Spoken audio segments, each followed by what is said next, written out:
Um oferecimento Bússola Idiomas.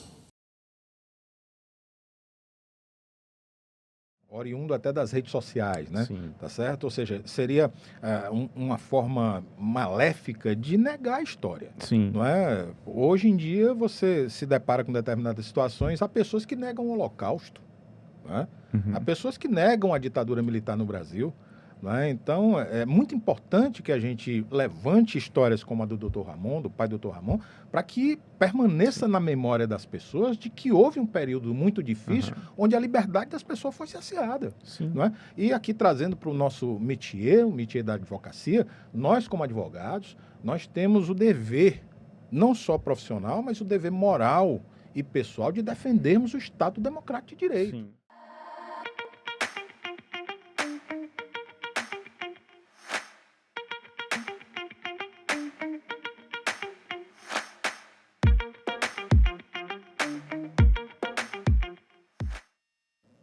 Olá, estamos começando mais um Pode Falar em Direito, aqui comigo mais uma vez Feliciano, com apoio técnico espetacular de Fábio e Júlio, que nos auxiliam aqui nas nossas gravações, com a direção do Manuel Florencio, do meu irmãozinho querido, com o auxílio da Luciana, minha cunhadinha, e hoje recebendo à mesa umas visitas espetaculares, pessoas que têm muito a nos ensinar sobre uma questão muito importante do nosso dia a dia, referente à situação de nossa liberdade, de nossos direitos essenciais. Vamos debater aquilo que nos é mais caro depois da nossa vida, que é a nossa liberdade, né? Nosso direito de ir e vir, literalmente, o que é que significa esse direito, não é? Quando é que o Estado pode reprimi-lo ou não. E estou aqui do meu lado com três eminentes advogados, um advogado e um jornalista, que vou começar apresentando o doutor César Espíndola, que é advogado, comunicador. Doutor César, muito obrigado pela sua presença. Feliciano, é um prazer muito grande estar aqui nessa mesa, uma mesa qualificadíssima, né? Uma mesa que nos traz muita honra. Eu fico realmente muito satisfeito com o convite, agradeço o convite feito pela Luciana, feito pelo Florencio, por você, né? E poder participar, né, de uma mesa com um tema tão importante, tão relevante quanto os direitos humanos, não é? E a importância da advocacia, não é? A importância da advocacia para a manutenção do Estado Democrático de Direito, né, para a defesa dos direitos humanos é fundamental. Então, esse canal que se oferece para nós hoje é importantíssimo. Eu tenho certeza que o nosso telenauta vai gostar desse debate de hoje. Certamente. Também temos aqui o nosso doutor Antônio Augusto Gurjão. Doutor Antônio Augusto, seja muito bem-vindo. Prazer tê-lo aqui conosco. Assim, o senhor tem uma atuação na advocacia criminal, não é isso? Na atuação dos direitos humanos. Para nós é uma honra muito grande tê-lo aqui essa tarde, viu? Feliciano, eu que agradeço, muito satisfatório. É um prazer muito grande estar aqui com o doutor César aqui, com o doutor Ramon Davi e você também. Então, fico feliz pelo convite e espero voltar mais vezes. Ah, certamente. A presença do senhor é muito ilustre aqui para nós. E agora eu vou apresentar um querido amigo de longas datas. Vejam só, pessoal, mais uma vez recebendo um ex-estagiário meu, que hoje nos enche de orgulho com sua atuação profissional na advocacia criminal. Um indivíduo que tem uma história de vida espetacular dele, de sua família, que ele vai também compartilhar conosco. Dr. Ramon David, que honra recebê-lo aqui no Pode Falar em Direito. Seja muito bem-vindo, Dr. Ramon. Rapaz, a honra é toda minha, Dr. Feliciano, que foi um grande mestre na minha época de DPU, na qual fui estagiário. Então, assim, foi um aprendizado sem igual. Eu sempre falo para todos os estudantes que façam estágio nas defensorias, tanto do Estado quanto da União, porque é um aprendizado, assim, imensurável, né? E agradecer o convite também, doutor César, doutor Antônio Augusto. É uma honra estar com vocês. E de pronto já me apresentar, que aqui o tema envolve direitos humanos, então falar um pouco da minha história em relação ao meu pai. Eu sou uma vítima indireta da ditadura. Isso porque meu pai, em 64, era militar e foi contra o regime, foi preso, foi torturado, foi vítima, na época que foi preso, de condução coercitiva. Naquela época, os agentes da ditadura, eles usavam carros com placa fria, usavam nomes fictícios, pegavam a pessoa de casa, levavam para ou presídio, ou doicode, várias instituições, né? O que exatamente aconteceu com meu pai, foi preso, foi torturado e foi expulso da Marinha, só voltou para a Marinha, reintegrado 40 anos depois, né? E isso, viveu na feira, puxou carroça junto com a minha mãe. Então, assim, eu posso dizer que eu sou uma vítima indireta da ditadura. Então, o tema, como envolve direitos humanos, nada melhor do que trazer à baila esse exemplo vivo que nós temos, principalmente da minha família. Eu vou querer saber detalhes, doutor Ramon. Como era o nome do seu pai? Josemi David. Josemi David, não é?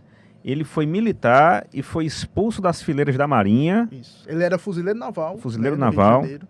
Então, quando ele foi ele participava das reuniões na Associação de Marinheiros e Fuzileiros Navais, Sim. que era exatamente contra o regime que estava posto, né? Sim. E aí, quando ele foi descoberto, foi interrogado e levado para o quartel-general e lá passou 2 anos e 6 meses preso. E perdeu...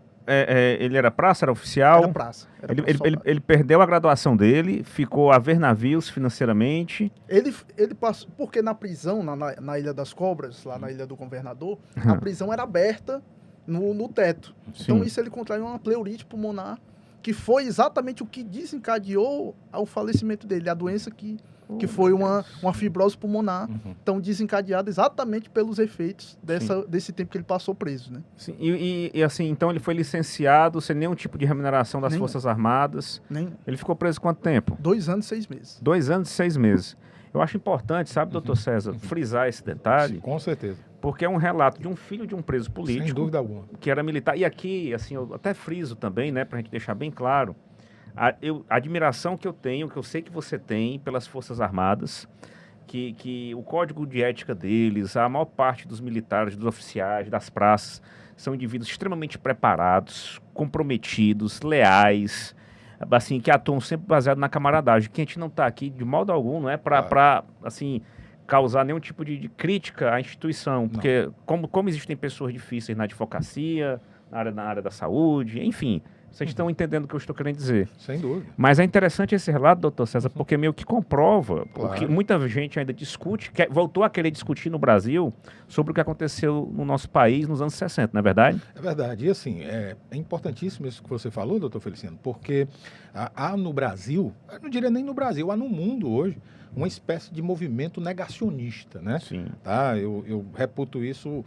de certa forma, um problema oriundo até das redes sociais, né? Sim. Tá certo? Ou seja, seria uma forma maléfica de negar a história. Sim. Não é? Hoje em dia você se depara com determinadas situações, há pessoas que negam o Holocausto, né? Há pessoas que negam a ditadura militar no Brasil. Né? Então, é muito importante que a gente levante histórias como a do Dr. Ramon, do pai do Dr. Ramon, para que permaneça na memória das pessoas de que houve um período muito difícil onde a liberdade das pessoas foi cerceada. Não é? E aqui trazendo para o nosso métier, o métier da advocacia, nós como advogados, nós temos o dever, não só profissional, mas o dever moral e pessoal de defendermos o Estado Democrático de Direito. Né? E me preocupa muito, né? Isso aqui, não, veja bem, eu faço uma crítica para que a gente debata, mas me preocupa muito determinadas escolas que não formam, escolas de direito, né? Que não tem formado cidadão, tem formado advogados, mas não tem formado cidadão, não tem se preocupado em debater nas universidades, dentro da sala de aula, por exemplo, questões como essas, importantíssimas. Não é? Então, assim, é de fato bastante preocupante. Não é? Eu, recentemente, conversando com uma pessoa que não gira muito, não vibra muito na minha frequência de democracia, digamos assim, não é?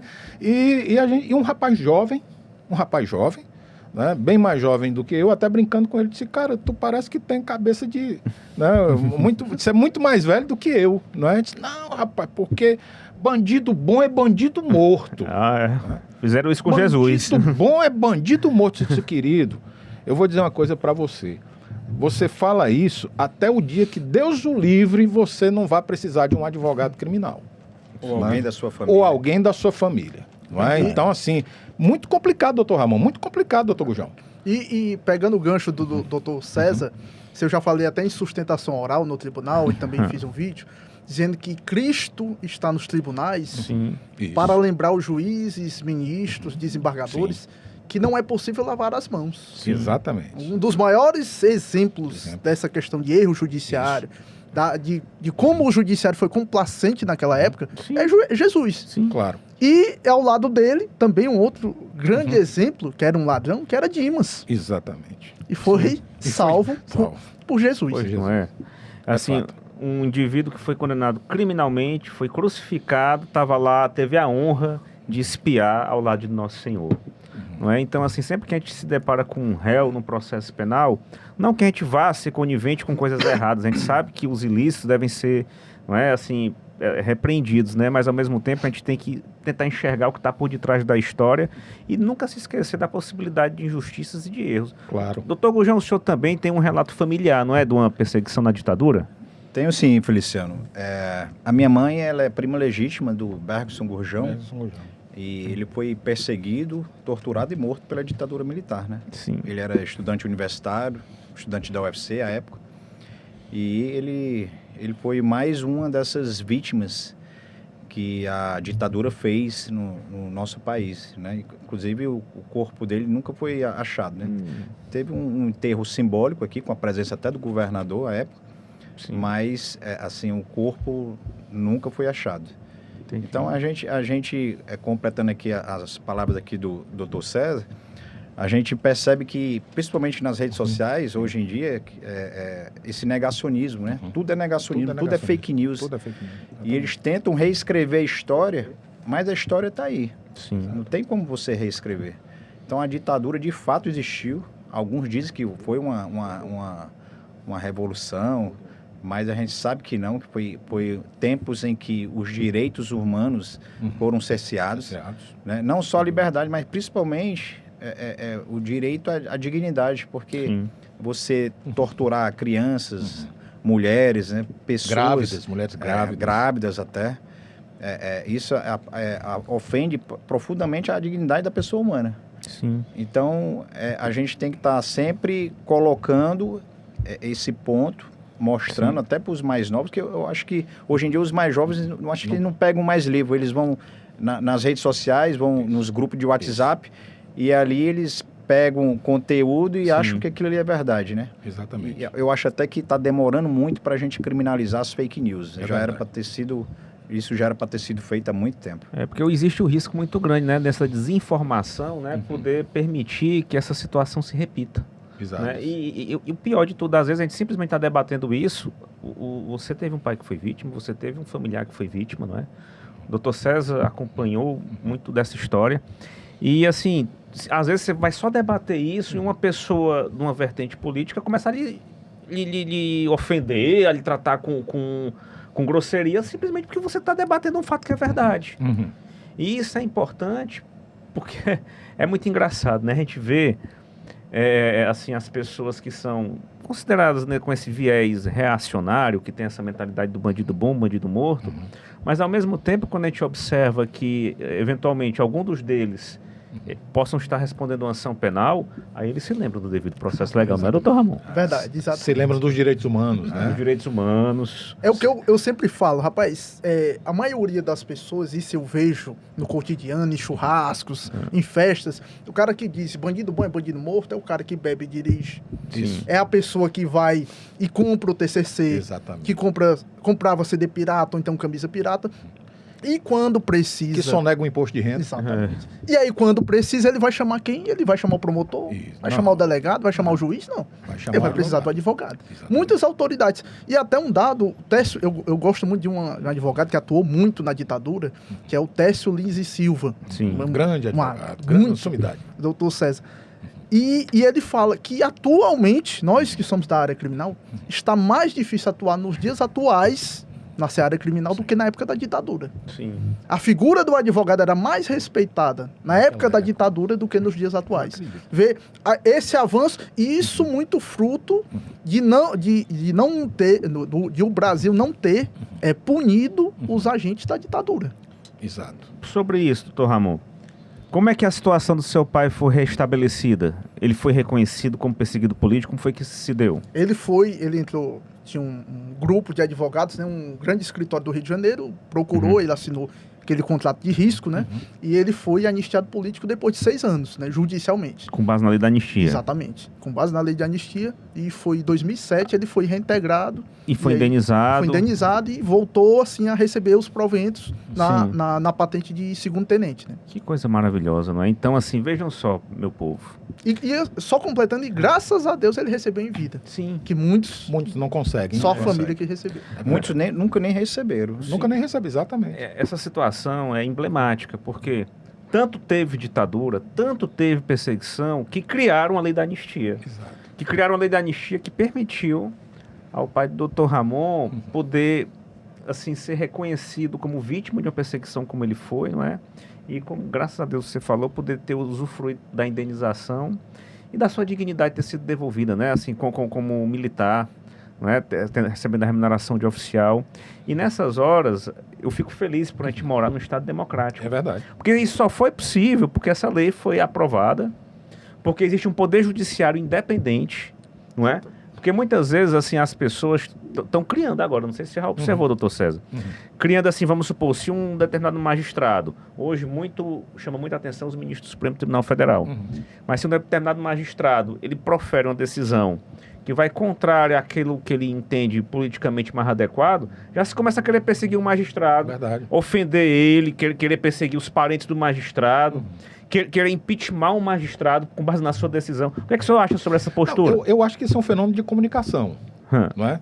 Porque hoje em dia é muito provável, doutor Feliciano, Davi Gurjão, que o brasileiro saiba dizer nome por nome os 11 ministros do STF, sabe escalar os 11 ministros do STF, mas não sabe dizer os 11 da Seleção Brasileira de Futebol hoje. É verdade. Tá? É verdade. Por quê? Porque hoje todas as sessões do STF, do STJ, dos tribunais são transmitidas, televisionadas. Então é um fenômeno da comunicação, né? Verdade. Tá certo? Então as pessoas, elas estão ali acompanhando. É verdade que é democrático, eu não tenho dúvida, é o princípio da transparência, eu acho que é muito importante, da publicidade, é muito importante. Agora, é preciso saber lidar com isso. Claro. Por quê? Porque a imagem e a exposição, ela gera muitas vezes no ser humano que tem um pouco menos de reforço moral, a vaidade, né? O orgulho e etc., a vontade de aparecer, não é? Então é muito complicado. Eu acho que hoje essa discussão, que o doutor Gurjão falou, inclusive aqui tocou um pouco nessa questão, que é preciso regulamentar, né? É extremamente polêmico. É o que eu estou dizendo aqui. Mas há quem diga que regulamentar é cercear direitos. Direitos, né? Que é uma coisa completamente diferente. Totalmente diferente. Eu já venho com o contraponto de quem vai dizer o que é certo ou o que é errado. A grande questão está aí. O que Então, acontece nós temos é o seguinte, nos países europeus, sobretudo a Inglaterra, né, inclusive até na França e etc., há regulamentação. Né? Não é cercear o direito da fala de ninguém, né?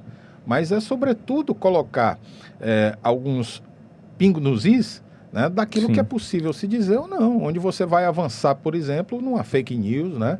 Vai avançar numa honra de alguém, tá? Então, assim, eu acho que é muito importante isso. Eu me lembrei, o doutor Ramon falou sobre o doutor Técio Lins e Silva, um grande nome do direito, né? E eu tive a felicidade de privar da amizade de um grande criminalista, né, piauiense, que militou aqui no estado do Ceará há muito tempo, doutor Jurandir Porto Rosa, né? Tive o privilégio de ser... Posso dizer que sou amigo do doutor Jurandir. Primeiro defensor público geral da União. Primeiro defensor público e um advogado militante na defesa dos direitos humanos à época da ditadura militar. Advogado de ofício da Justiça Militar da União. E ele dizia o seguinte para mim, ele dizia: César, você não sabe o que era ser advogado quando não existia habeas corpus. Como é que eu vou advogar que uma das principais ferramentas do advogado criminalista é o habeas corpus? Eu não tinha essa ferramenta. Então, muitas vezes, eu trabalhava defendendo muito mais na oratória, no convencimento, do que nas ferramentas legais. Então, imagine a dificuldade que era de advogar naquela época, né? O vovô Feliciano, né, conta a história do Sobral Pinto. Sim. Foi defender, extremamente conservador, católico, Sobral, né? Sim. Foi defender o comunista ateu Luiz Carlos Luiz Prestes. Carlos Prestes, exatamente. E teve que apelar para olha, não é um direito humano que eu quero que o senhor observe, não. É a proteção dos animais. Olha como é que esse homem está. Levaram o homem com a cara toda inchada de ser espancado, né, de sofrimento, que a gente ainda sabe que infelizmente acontece hoje às escondidas, por isso a discussão de colocar câmera na atividade de persecução penal ostensiva, né? Isso. Assim, o que a gente sabe do trabalho perigoso que o policial tem, o trabalho de dúvida. pressão que ele tem, Sem dúvida. não é para ver a polícia como um agente opressor, mas a gente também sabe que existem policiais que utilizam a farda para cometer crimes, né? Mas que é uma exceção. É uma exceção. Mas, claro. assim, ao mesmo tempo, é uma questão de proteger a sociedade. Porque sendo a pessoa humilde, sendo a pessoa de uma renda, assim, infelizmente mais baixa, em tese ela está exposta a todo tipo de atrocidade. Arbitrariedades, né? E que mexe com a cabeça das pessoas. Eu acho que a formação humanística de direitos humanos dos juízes faz toda a diferença. Isso porque, como o doutor César tocou nessa questão quando não existiu o habeas corpus na ditadura, mas os advogados naquela época, e Técio Liz e Silva fala muito isso, que eles protocolavam um pedido sem chamar de habeas corpus. Exatamente. Que porque chegava, os familiares diziam, meu parente, meu ente querido, ele foi levado na ditadura e não sabiam onde estavam.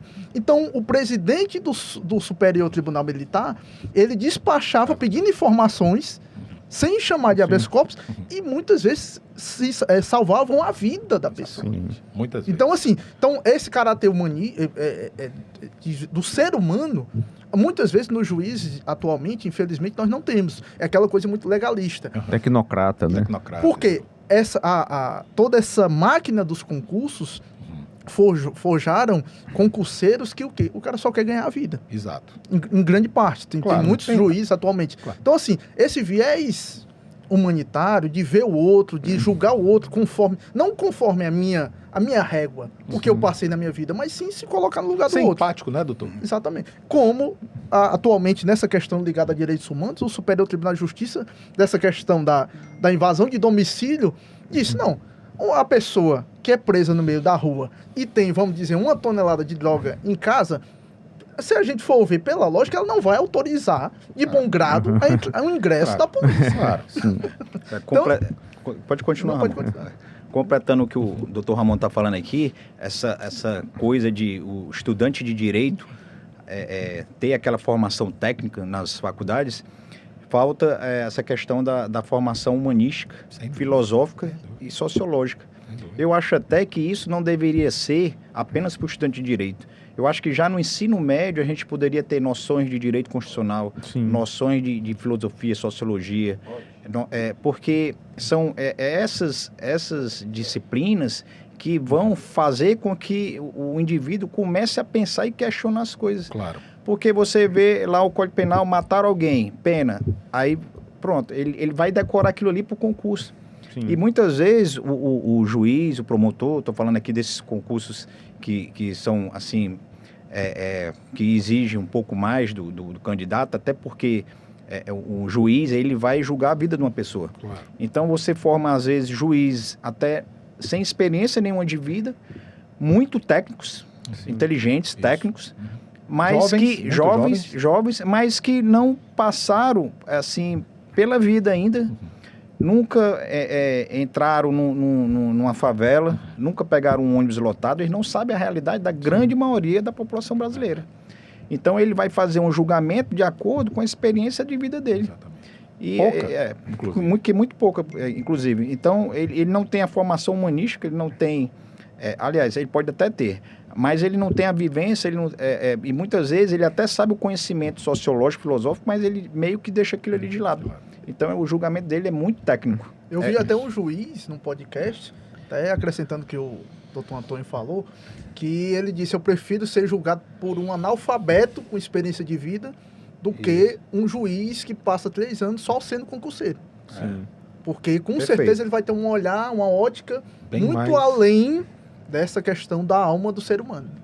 Não. Sem dúvida alguma, sem dúvida alguma. Não, assim, esse debate, pessoal, ele é muito importante, viu? Porque estamos vivenciando hoje no nosso país um momento que, a meu ver, né, eu enxergo, sabe, doutor César, ainda muito crítico. Muito doutor crítico Gujão. ainda, claro. Assim, a gente vê toda hora, assim, uma ânsia de punibilidade, uma ânsia de querer, assim, criar cidadãos de segunda classe, não é? Que não merecem direitos. Mas é aquilo como a gente estava observando, né? Que quando acontece conosco ou com algum dos nossos, a nossa visão muda. E o mais impressionante que a gente quando a gente para ver é que geralmente o indivíduo mais reacionário, mais crítico, mais rigoroso, por vezes, ele depois se vê numa situação de ter que responder alguma coisa, né?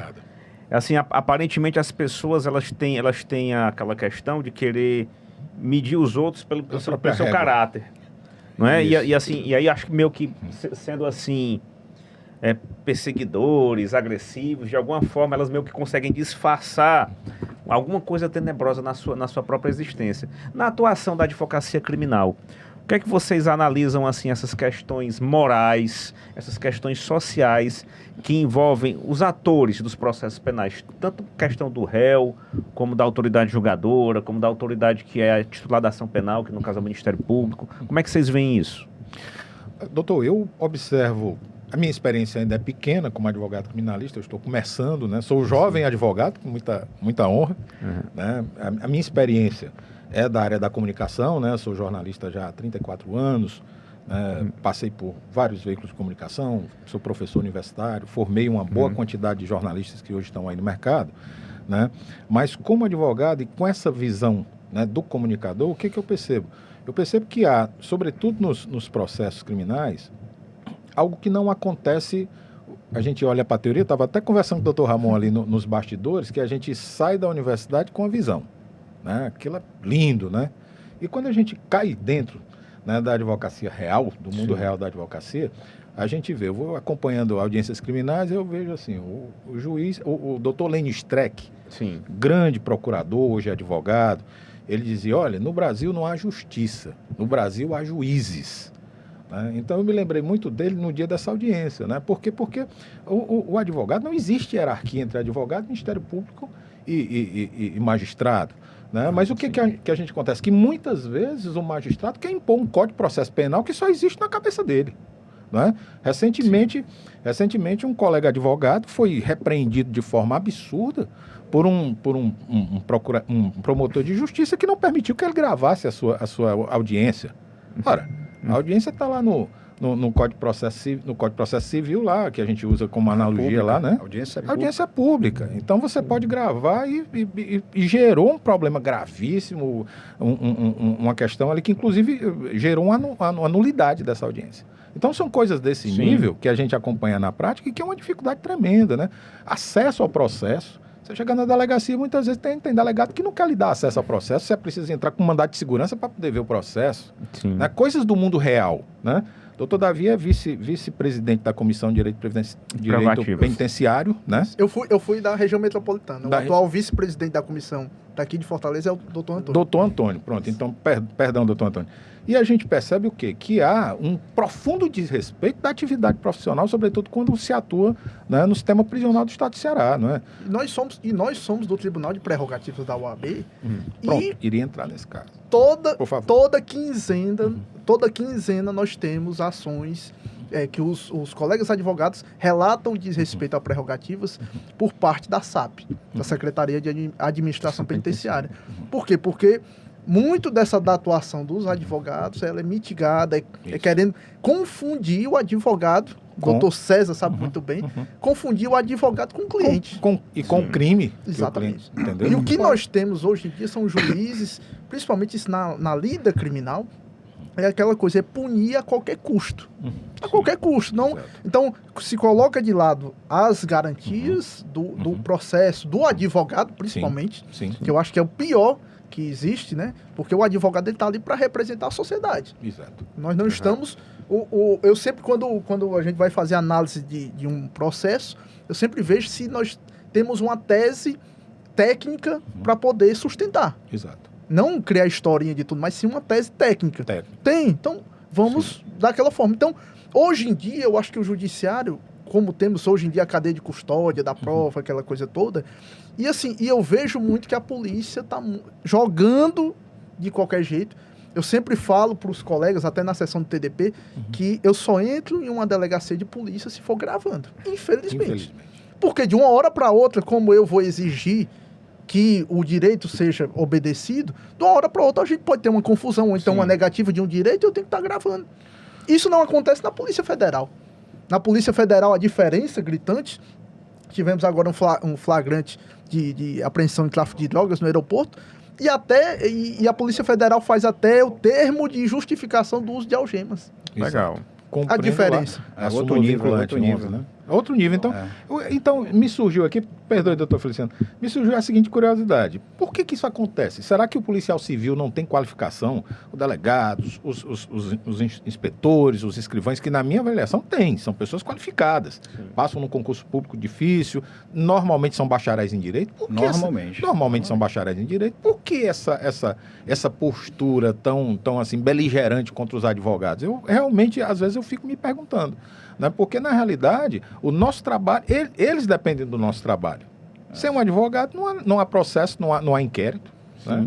Eu acho que também aqui na nossa Polícia Civil, daqui do Instituto Ceará, eu acho que o contingente é pequeno. Muito pequeno. E eu acho que falta essa formação, do mesmo jeito que o doutor Augusto, o doutor César falou, a questão da formação na própria academia para os policiais. Exato. De dizer, a grande maioria não é por má fé, mas sim porque eles acham que o estatuto da OAB só serve para o advogado. Não é uma lei federal. Exatamente. Não se trata de uma prerrogativa que é do advogado para com as autoridades, que as autoridades têm que obedecer. Claro. Então, aí é que surge o problema. Muitas vezes, do desconhecimento. Temos lá no TDP, a gente já tem até uma súmula que é de que a possibilidade do advogado criminalista participar da oitiva das testemunhas no flagrante, na lavratura do flagrante ou então no inquérito. E a maioria dos delegados não admite. Então, aquilo ali seria uma garantia ainda maior de que o procedimento está sendo feito da forma correta. De forma correta. De forma legal. Exatamente. Eu acho também que isso aí tem muita influência, viu, doutor César? É da própria mídia, né? Sim. Então, muitas vezes o juiz, os policiais, delegados, né, são pressionados a fazerem alguma coisa ali naquele momento. Sim. Porque a mídia alimenta muito isso, né? Porque a mídia, ela vende, né? Ela vende principalmente esse tipo de conteúdo, né? De violência, né? De prisão. De linchamento, né? De linchamento público mesmo. Então, eu acho que também é muito por aí. Né? E aí, continuando aqui o que o doutor Ramon estava falando, a gente vê que os advogados eles são confundidos muitas vezes com o bandido, né?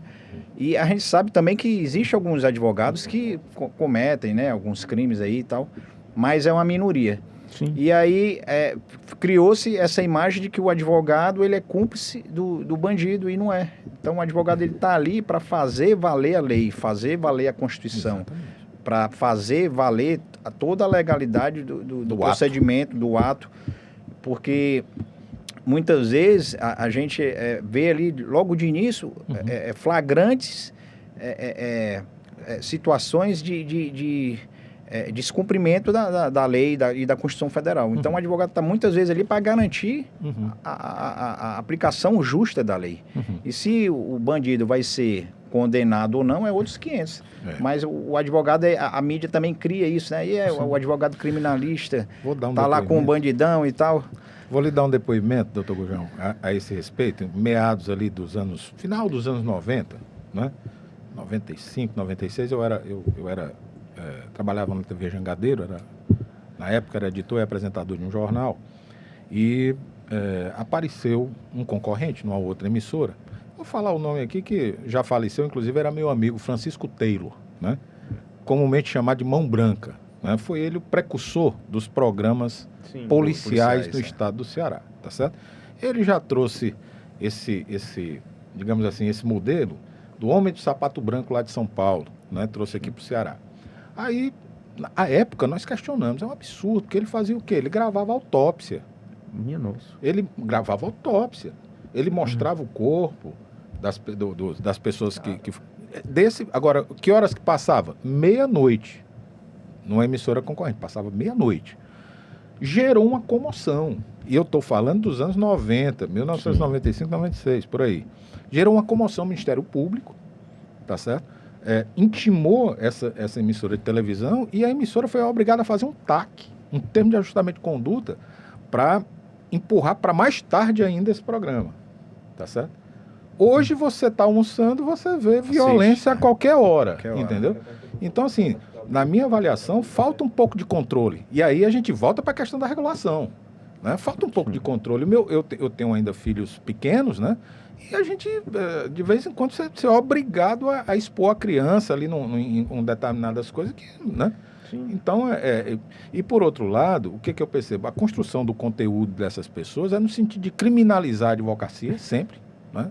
Por quê? Porque o advogado criminalista está ali ao lado do direito do infrator e não do infrator, não se pode confundir essas figuras, né?